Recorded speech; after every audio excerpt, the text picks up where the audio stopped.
Hey guys, இன்னைக்கு நாம shadow of love சீரீஸ்ல 3வது பாகத்தை பார்க்க போறோம். நான் ஏற்கனவே சொன்ன மாதிரி இந்த கதையை நான் கவின் சொல்ற மாதிரி தான் சொல்லிட்டு இருக்கேன். இப்ப வாங்க வீடியோக்குள்ள போகலாம். ஒவ்வொரு பொண்ணும் தாங்கிட்ட விரும்புற முக்கியமான விஷயங்கள்ல ஒண்ணு அவங்களோட கூந்தல். என் மாயும் அதுக்கு விதிவிலக்கல். ஒரு நாள் ஃபுல்லா கூட அவளோட முடி அலங்கரிச்சுட்டே இருப்பான். அப்படிப்பட்ட அவன் நேசிக்கிற ஒண்ண என் அம்மா வெட்டி என் கண் முன்னாடியே போட்டான். என்னாலே அந்த வலியை தாங்கிக்க முடியல. மாயும் தனியா உட்கார்ந்து அழுதுட்டு இருந்தா. என் அம்மா அரைக்கலாம் கிடையாதுங்க. அவங்க மனசுல எதையோ நினைச்சு ஒரு உறுத்தலோ ஒரு பயமோ இருந்துட்டே இருந்தது. அவங்கள பொறுத்தவரை நான் ஒரு பொண்ணா இருந்தா என்னை பாதுகாக்க முடியும், எல்லாமே சரியா இருக்கும் அப்படின்னு நம்பினாங்க. பட் என் அம்மா சொன்ன மாதிரி எனக்குள்ள இருக்கிற ஆண்மை அதை ஏத்துக்க மறுத்துட்டு இருந்தது. சோ என்னை கண்ட்ரோல் பண்ண வேற வழி இல்லாம நான் நேசிக்கிற மாய காயப்படுத்தினாங்க. பட் இதெல்லாம் ஒரு அம்மாவா அவங்களுக்கு ஈஸியா இல்லை. ஒவ்வொரு முறையும் எங்களை காயப்படுத்தும் போது எங்களை விட அதிகமா அவங்களும் காயப்பட்டுட்டு இருந்தாங்க.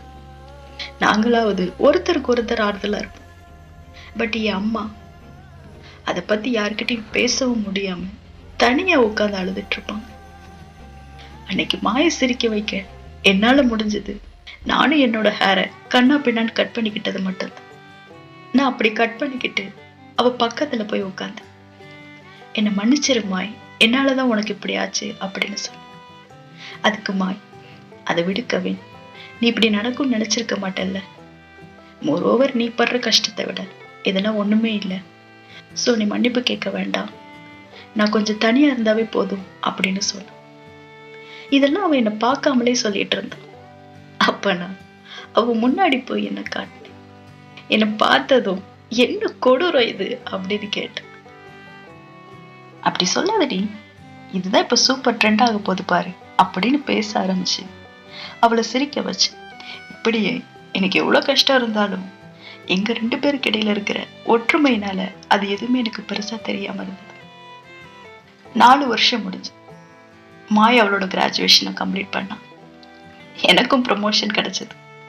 அதுவரை வீட்டுல உள்ளவங்களுக்கு மட்டும் சமைச்சிட்டு இருந்தேன்னா இத்தனை வருஷம் அனுபவத்துக்கு அப்புறம் மாயோட கிராஜுவேஷன் பார்ட்டியில சமைக்கிற அளவுக்கு டெவலப் ஆயிருந்தேன். அவ்வளவு கைப்பக்குவம் எனக்கு. சேச்சே, நீங்க நினைக்கிற மாதிரி பொறாமலாம் கிடையாது. ஒருவேளை நானும் படிச்சிருந்தா நானும் மாயும் ஒன்னா செலிப்ரேட் பண்ணியிருந்திருக்கலாமே அப்படின்னு ஒரு ஆசை, அவ்வளவுதான். பட் ஒரு வருத்தம் வருது. ஒரு ஆணா என்னால இண்டிபெண்டா இருக்க முடியுமா? பார்க்காதான் பையன் மாதிரி இல்லை, அட்லீஸ்ட் எனக்குன்னு ஒரு அடையாளத்தை கூட உருவாக்க முடியாம போயிருமோ அப்படிங்கிற ஒரு வருத்தம் இருந்துட்டு இருந்தது. அந்த வருத்தத்துல நான் பக்கத்துல இருந்த செடியை பிச்சு போட்டு யோசிச்சுட்டு இருந்தேன். அப்ப என் மாமா வந்தவரு என்னை பார்த்துட்டு, ஏன் மொத்தமாவே புடுங்கி போட்டுறேன்ப்பா அப்படின்னாரு. நானும் யோசிச்சுட்டேன், இதோ பண்ணிடுறேன் மாமா அப்படின்னு சொன்னேன். அடிக்க என் தங்கச்சி மோனே அப்படின்னாரு. அப்பதான் நான் சுயநினைவுக்கே வந்தேன். என் மாமா, என்னத்தட புடுங்கி போட்டு யோசிச்சுட்டு இருக்க அப்படின்னு கேட்டார். அப்ப நான் யோசிச்சுட்டு இருந்ததை பத்தி சொன்னேன். அப்ப என் மாமா, யாருடா சொன்னா நீ பையன் மாதிரி இல்லைன்னு? பாரு, உன்னோட மசில்ஸ் எல்லாம் ரொம்ப ஸ்ட்ராங்கா இருக்கு அப்படின்னு சொன்னார். விளையாடாதீங்க மாமா, எனக்கு தெரியும். அந்த பிட்ஸை கூட நான் நிறுத்திட்டேன் மாமா. 4 வருஷத்துக்கு மேல ஆகுது. பட் எதுவுமே சரியாக மாட்டேங்குது மாமா, அப்படியே இருக்கு அப்படின்னு சொன்ன. அப்ப என் மாமா மசில்ஸ் டெவலப் பண்றதுக்கு ஜிம் பத்தி ஐடியா கொடுத்தாரு. அது மட்டும் இல்லாம என் அம்மா கிட்ட அதை பத்தி சொல்லாம என்னை வெளியே கூட்டிட்டு வர்றதுக்கு பர்மிஷன் கேட்கறதாவும் சொன்னார். என் அம்மா கிட்ட பேச வந்தார். என் மாமா, தங்கச்சி கவினு கொஞ்சம் கடனா தரியாமா அப்படின்னு கேட்டார். அப்ப என் அம்மா முறைச்சாங்க. அப்புறம் என் மாமா, பண்ணல ஆள் இல்ல, கொஞ்ச நாளைக்குதான், அவளை பத்தி யாருக்கும் தெரியாம பாத்துக்கிறேன் அப்படி இப்படின்னு பேசி ஒரு வழியா சம்மதமும் வாங்கினார். அதுக்கப்புறம் என்ன, என் மாமா சொன்ன மாதிரியே என்ன ஒரு பையன் மாதிரியே ஜிம்முக்கு கூட்டிட்டு போனார். அங்கதான் நான் ஒரு பொண்ணை மீட் பண்ணேன். அவ பேரு டப். நான் பார்க்கும்போது அவளோட ஷோல்டர்ல ஒரு பூச்சி இருந்தது. அவளை கூப்பிட்டு பார்த்தேன். பட் அவளுக்கு எதுவும் கேட்கல போல. சரி நாமளே தட்டி விடுவோமே அப்படின்னு ஷோல்டர்ல தான் கைய வச்சேன். தங்கள் கீதா மாதிரி தூக்கி கெடாசிட்டா ராட்சசி. அப்புறம் பூச்சியை காட்டினதும் பச்சை புள்ள மாதிரி மிரண்டுட்டேன். அதுக்கப்புறம் அந்த பூச்சியை நானே கையால் எடுத்து விட்டேன். அப்போ டவ் என்கிட்ட சாரி சொல்லி, நான் இதை சரி பண்ண உனக்கு என்ன பண்ணட்டும் அப்படின்னு கேட்டேன். நான் வாங்கினதே போதும் அப்படின்னு நினைச்சிட்டு இட்ஸ் ஓகே, பரவாயில்ல, எதுவும் வேண்டாம் அப்படின்னு சொன்னேன். பட் டவ், ஒருவேளை அப்படி ஏதாவது உனக்கு கேட்கணும்னு தோணுச்சுன்னா எனக்கு கால் பண்ணு அப்படின்னு சொல்லிட்டு அவளோட நம்பர் எனக்கு கொடுத்துட்டு போனான். அது எனக்கு ஒரு புது அனுபவமா இருந்தது. நான் சைட்டெல்லாம் அடிக்கல. என் சிஸ்டர், அப்புறம் என் மாமாவுக்கு அப்புறம் இன்னொருத்தர் என்ன ஒரு ஆணம் பாக்குற ஒரு சந்தோஷம். அதுக்கப்புறம் நானும் டவ்வும் பேசிக்கிறது, மீட் பண்ணிக்கிறது அப்படின்னு எங்களுக்குள்ள ஒரு நல்ல அண்டர்ஸ்டாண்டிங் போயிட்டு இருந்தது. அப்பதான் ஒரு நாள் மாய் அவளோட ஃபர்ஸ்ட் இன்டர்ன்ஷிப்புக்காக கிளப்பிட்டு இருந்தா. பட் அன்னைக்கு அவளுக்கு உடம்பு சரியில்லை. இருந்தாலும் ஃபர்ஸ்ட் டேவே எக்ஸ்கியூஸ் சொல்லக்கூடாது அப்படிங்கிறதுக்காக ரெடி ஆயிட்டு. அப்ப நான், நீ போக வேண்டாமா, உனக்கு பதிலா நான் போறேன், என்ன குரலை மட்டும் லைட்டா சிம் பண்ணிக்கணும், அவ்வளவுதானே, நான் எல்லாத்தையும் பாத்துக்கிறேன், யாருக்கும் தெரியாம பாத்துக்கிறேன் அப்படின்னு சொன்னேன். அப்ப மாய சந்தோஷப்பட்டு, ஓகேடா கவின், பட் அது ஒரு ஸ்போர்ட்ஸ் கம்பெனி, நான் ஸ்போர்ட்ஸ்ல 0 அப்படிங்கிறது எல்லாருக்குமே தெரியும். ஸோ உன்னோட ஃபுட்பால் டேலண்ட்டை அங்க போய் காட்டிடாதடா கவின் அப்படின்னு சொல்லிட்டு அவளோட ஃப்ரெண்டுன்னு தைஃபாவோட போட்டோவை காட்டிட்டு, அவனே எல்லாத்தையும் பார்த்துப்பான், நீ அவனை மீட் பண்ண அப்படின்னு சொன்னான். நானும் சரின்னு கிளம்பி போனேன். அங்க போனா சர்ப்ரைஸா இல்ல ஷாக்கிங்கான்னு தெரியல, பிரசிடென்ட்னு சொல்லி ஒருத்தவங்களை இன்ட்ரோ கொடுத்தாங்க. யாருன்னு நினைக்கிறீங்க? அதே நெட்ட பையன்தான். அன்னைக்கு ஆபீஸ்ல மீட் பண்ணதுக்கு அப்புறம் அவனை நான் மீட் பண்ணவே இல்லை. ஆக்சுவலா மெக் தைஃபாவோட அண்ணன், தைஃபா மாயோட ஃப்ரெண்டு. மாய்க்கு மெக்க தெரியுமா அப்படின்னு எனக்கு தெரியல. அன்னைக்கு ஆபீஸ்ல அவனை பார்த்த போது மறுபடியும் ஒரு வித்தியாசமான உணர்வு. பட் என்னால அதை வெளிக்காட்டிக்கவும் முடியல, அங்கிருந்து எஸ்கேப் ஆகவும் முடியல. ஸோ என்னை கண்ட்ரோல் பண்ணிட்டு கேஷுவல் ஆக்ட் பண்ணிட்டு இருந்தேன். பட் ரொம்ப நேரம் அப்படி இருக்க முடியல. அங்க மெக் ஃபுட்பால் காம்படிஷன் பத்தி தைஃபா கிட்ட பேசிட்டு இருந்தான். அப்புறம் என்கிட்ட வந்து, பொதுவா பொண்ணுங்களுக்கு இந்த விளையாட்டு பிடிக்காது, பட் நீங்க எக்ஸப்ஷன் தானே, நீங்க சூப்பரா விளையாடுவீங்கன்னு எனக்கு தெரியும், நம்ம கம்பெனில ஃபீமேல் டீம் கூட இருக்கு, ஸோ நீங்க அதுல ஜாயின் பண்ணிக்கோங்க, நான் உங்க பேரை ரிஜிஸ்டர் பண்ணிடுறேன் அப்படின்னு சொல்லலாம். என்ன நானா? எனக்கு அதெல்லாம் வராது அப்படின்னு சொன்னேன். உடனே மேக், ஓ கமான் மாய், இவ்வளவு அடக்கலாம் தேவையில்லை, நீங்க சாதாரண பொண்ணே கிடையாது, ப்ளீஸ் என்னை டிசப்பாயிண்ட் பண்ணிடாதீங்க, கிரவுண்டுக்கு வாங்க அப்படின்னு கூப்பிட்டான். எனக்கு அப்போ ஒரே குழப்பமா இருந்தது. இவனுக்கு நம்மள தெரியாது, மாய்க்கு ஃபுட்பால் விளையாட தெரியாது, மாய்க்கு மெக்க தெரியுமான்னு தெரியல, இப்ப நான் என்ன பண்றது அப்படின்னு யோசிச்சேன். சரி, எதுக்கும் தெரியாத மாதிரியே காட்டிப்போம் அப்படின்னு நினைச்சிட்டு கிரவுண்டுக்கு போனேன். அங்க தைஃபா பாலை கிக் பண்ணான். நான் நெட்டு பக்கத்துல நின்றுட்டு இருந்தேன். நானே அந்த பாலை கேட்ச் பண்ணிட்டேன். பட் எனக்கு ஹெல்ப் பண்றத நினைச்சு மெக்கு என் பின்னாடி வந்து என் கையோட சேர்த்து பாலை கேட்ச் பண்ணான். அப்ப அந்த நிமிஷம் என்னோட இதய துடிப்பு என்ன முடியாத அளவுக்கு தெரிச்சிட்டு இருந்தது. நாங்க 2 பேருமே ஒரு நிமிஷம் ஒருத்தர் பார்த்துட்டு இருந்தோம். அப்புறம் தைஃபா சூப்பரா கேட்ச் பண்ண அப்படின்னு சொன்னதுக்கு அப்புறம் தான் சுய நினைவுக்கே வந்தோம். அதுக்கு மேல என்னால அங்க இருக்க முடியல. சோ நான் தைஃபா கிட்ட சொல்லிட்டு வீட்டுக்கு போனேன். வீட்டுக்கு போனா அண்ணியன் மாதிரி மாறி மாறி பிஹேவ் பண்ணிட்டு இருந்தேன். ஒரு மனசு அவன் கூட மலையில நின்னது, என் விரலை தொட்டது, ஃபுட்பால் விளையாடுனதுன்னு போட்டு காட்டி என்னை வெக்கப்பட வச்சிட்டு இருந்துச்சு. இன்னொன்னு, தப்பு கணத்துல போட்டுக்கோ, பி எ மேன் கவின் அப்படின்னு சொல்லிட்டு இருந்தது. அப்புறம் நானே முடிவு பண்ணேன், அவனை பார்க்கறதால தானே இப்படியெல்லாம் நடக்குது, இனிமே அவனை பார்க்கவே கூடாது, அந்த பக்கமே போயிடக்கூடாது அப்படின்னு முடிவு பண்ணேன். பட் அதுவும் கொஞ்ச நாளைக்கு தான் நல்லா போயிட்டு இருந்தது. ஒரு நாள் வந்தது. அன்னைக்கு டவ் எனக்கு கால் பண்ணி அர்ஜென்ட்டா வர சொன்னான். நானும் என்னாச்சுன்னு பதட்டத்திலேயே அவளை பார்க்க போனேன். அங்க டவ் அழுதுட்டு இருந்தான். நான் என்னாச்சுன்னு கேட்டேன். ஆக்சுவலா டவ்வுக்கு பிசினஸ்ல சாதிக்கணும் அப்படிங்கிற ஒரு எண்ணம் இருந்தது. பட் அவங்க வீட்டுல அவளை கல்யாணம் பண்ணிக்க சொல்லி டார்ச்சர் பண்ணிட்டு இருந்தாங்க.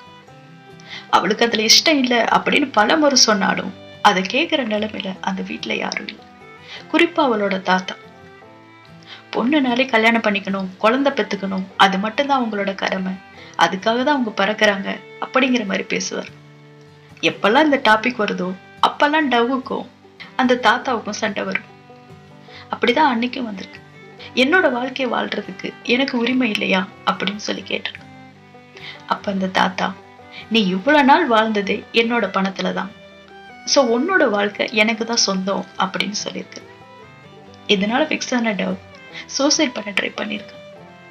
அப்ப ஏற்பட்ட குழப்பத்துல அந்த தாத்தா டவ் சைனாவுக்கு கூட்டிட்டு போய் நம்மளோட கலாச்சாரத்தை புரிய வைக்கணும், அதனால அவ போறதுக்கு ரெடி பண்ணுங்க அப்படின்னு சொல்லியிருக்காரு.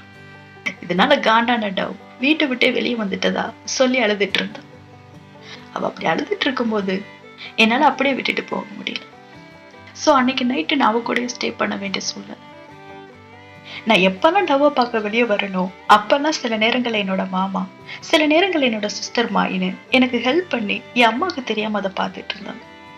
பட் ஃபுல் டே நான் வெளியே ஸ்டே பண்றது அதான் முதல் முறை. ஸோ எப்படி சமாளிக்கிறதுன்னு தெரியாம நான் மாய்க்கு கால் பண்ணி அம்மா வந்துட்டாங்களா, என்ன பண்றாங்க அப்படின்னு விசாரிச்சேன். அம்மா வந்து 1/2 மணி நேரத்துக்கு மேல ஆகுது, நீ வீட்டுல இல்லையா அப்படின்னு கேட்டேன். அப்ப நான் நடந்ததை சொன்னேன். சரி நான் நைட்டு மட்டும் சமாளிச்சிடுறேன், நீ மார்னிங் சீக்கிரம் வந்துரு அப்படின்னு சொன்னா மாய்.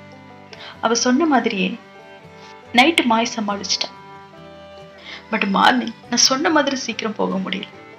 நான் தூங்கி முழிக்கவே லேட் ஆயிடுச்சு. மணியை பார்த்ததும் அடிச்சு பிடிச்சு ஓடும். பட் அம்மா இந்த டைம்ல வீட்டுல இருப்பாங்களே அப்படின்னு நினைச்சிட்டு நான் என் மாமா கிட்ட ஹெல்ப் கேட்கறதுக்காக போனேன்.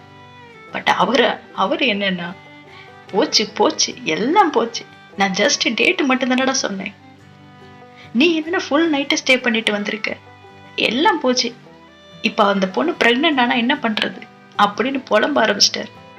யோ மாமா, நீ நினைக்கிற மாதிரிலாம் எதுவும் நடக்கலையா, நான் தூங்க மட்டும்தான் செஞ்சேன் அப்படின்னு சொன்னேன். அதுக்கு என் மாமா, என்ன இதை நம்ப சொல்றியா, இது மட்டும் உன் அம்மாக்கு தெரிஞ்சது ஒரேடியா என்ன நரகத்துக்கு பேக் பண்ணிடுவா அப்படின்னு சொல்லிட்டு இருந்தார். அப்படி அவர் சொல்லிட்டு இருக்கும் போதே கரெக்டா என் அம்மா வந்துட்டாங்க. வந்தவங்க என் கெட்டப்ப பார்த்ததும் டென்ஷன் ஆகி என்னை வீட்டுக்கு இழுத்துட்டு போனாங்க. வீட்டுல என் ரூமுக்கு கூட்டிட்டு போய் என் அம்மா, ஏன் இப்படி பண்ற கவி, ஏன் எவ்வளவு முறை சொல்றது, நீ ஒரு ஆண் கிடையாது, நீ ஒரு பெண் தான், ஏன் நான் சொல்றதை கேட்கவே மாட்டேங்கிற அப்படின்னு கத்துனாங்க. ஏன்னா அது உண்மை இல்லம்மா, இன்னும் எவ்வளவு நாள் என்னை பாதுகாக்கிறேங்கிற பேர்ல என்ன இப்படி டார்ச்சர் பண்ணிட்டு இருப்பீங்க, அப்படி எதுல இருந்துதாம்மா என்ன பாதுகாக்க போறீங்க, தயவு செய்து நிறுத்துங்கம்மா, இதுக்கு மேல என்னால முடியாது, என் வாழ்க்கையை என்னை வாழ விடுங்க அப்படின்னு சொன்னேன். அதுக்கு என் அம்மா, அது நான் செத்தாதான் நடக்கும், நான் உயிரோட இருக்கிறவரை நீ ஒரு ஆணா இருக்கிறத என்னால அனுமதிக்க முடியாது அப்படின்னு சொன்ன. அப்படா ஒருவேளை நான் முடியாதுன்னு சொன்னா என்ன பண்ணுவீங்கம்மா அப்படின்னு கேட்டேன். உடனே அம்மா, நான் ஏற்கனவே உன்கிட்ட சொல்லியிருக்கேன் கவின், நீ பண்றதுக்கெல்லாம் என்ன தண்டனை கிடைக்கும் அப்படின்னு. என்னம்மா பண்ணுவீங்க, மாயோட ஹேரை கட் பண்ணுவீங்களா, அவ எனக்கு தங்கச்சி மட்டும் இல்லை, உங்களுக்கு மக தானே, நீங்க என்ன பண்ணணும்னு நினைக்கிறீங்களோ பண்ணுங்க அப்படின்னு சொல்லி. அப்ப என் அம்மா, சேலஞ்ச் பண்றல அப்படின்னு சொல்லிட்டு ஒரு செயினோட பூட்டை கொண்டு வந்து பால்கனி டோரை பூட்டி வச்சுட்டு, இனி இந்த ரூமை விட்டு நீ ஒரு அடி கூட வெளியே எடுத்து வைக்க கூடாது, எப்ப நீ ஒரு ஆண் கிடையாது ஒரு பொண்ணா இருக்க ஒத்துக்கிறியோ அப்பதான் நீ வெளியவே வர முடியும் அப்படின்னு சொன்னாங்க. அப்ப நான், அம்மா என்ன இப்படி அடைச்சு வைக்க முடியும் அப்படின்னு நீங்க நினைக்கிறீங்களா அப்படின்னு கேட்டேன். அப்ப வேகமா என் அம்மா என் பாக்கெட்ல இருந்த பர்ஸ் எல்லாம் எடுத்துட்டு, இந்த பணம் இல்லாம உன்னால என்ன பண்ண முடியும், உன்னால எங்க போக முடியும், உன்னால நான் இல்லாம எப்பவுமே வாழ முடியாது, நீ ஒரு ஆண் கிடையாது, அது முதல்ல ஏத்துக்கும், முதல்ல இந்த ட்ரெஸ்ஸை கலட்டிட்டு ஸ்கர்ட் எடுத்து மாட்டிக்கோ அப்படின்னு சொன்னாங்க. அப்ப எனக்கு ரொம்ப கோபம் வந்துச்சு. சோ நான் சொன்னேன், நான் என்ன பொம்மையா நீங்க நினைச்ச மாதிரி ட்ரெஸ் பண்ணி விடுறதுக்கு, என்ன ட்ரெஸ் போட்டாலும் ஆம்பளை தாமா, அதை எப்பவும் உங்களால மாத்த முடியாது அப்படின்னு சொன்ன.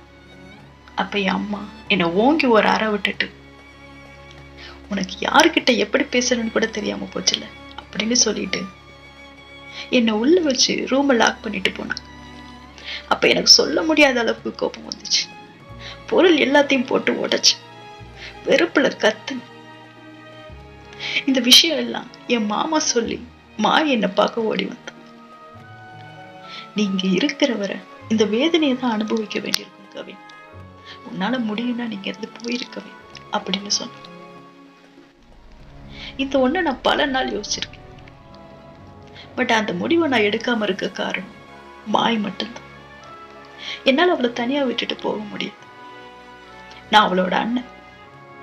அவளை எப்படி அம்போன்னு விட்டுட்டு போக முடியும் அப்படின்னு நினைச்சு எல்லாம் இப்ப சரியாயிரும் அப்ப சரியாயிரும் அப்படின்னு எதுவுமே பண்ண மாட்டேன். அதையும் மாய்கிட்டையும் சொன்னேன். அப்ப மாய், என்னை பத்தி ஒரி பண்ணிக்காத கவின், நீ சந்தோஷமா இருந்தாலே நானும் நிம்மதியா இருப்பேன். ஒருவேளை உன்னோட சந்தோஷத்துக்கு விலையா என்னோட சந்தோஷம் இருந்ததுன்னா நான் அதையும் கூட ஏத்துப்பேன் அப்படின்னு சொல்லிட்டு எனக்கு குட் பை சொல்ற மாதிரி கண்ணீரோட என்ன ஹக் பண்ணிக்கிட்டேன். அப்புறம் நானும் நைட் ஃபுல்லா யோசிச்சேன். சரி வீட்டை விட்டு போயிடலாம் அப்படின்னு பூட்டையும் கூட உடைச்சேன். பட் என்னால போக முடியல.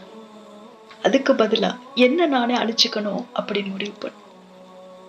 நீங்க நான் பொண்ணா தானே மாறணும்னு நினைக்கிறீங்க, மாறிடுறேன் அப்படின்னு நினைச்சிட்டு நான் மேக்கப் போட்டேன், செக்ஸியா ட்ரெஸ் பண்ணேன், என் அம்மா முன்னாடி போய் நின்று நான் இந்த மாதிரி இருக்கணும்னு தானம்மா நீங்க ஆசைப்பட்டீங்க, என் உடம்பு எப்போ நீங்க நினைச்ச மாதிரி மாறிடுச்சு, இப்ப மீது இருக்கிறதையும் நான் இழந்துடுறேம்மா அப்படின்னு சொல்லிட்டு நான் கிளம்புனேன்.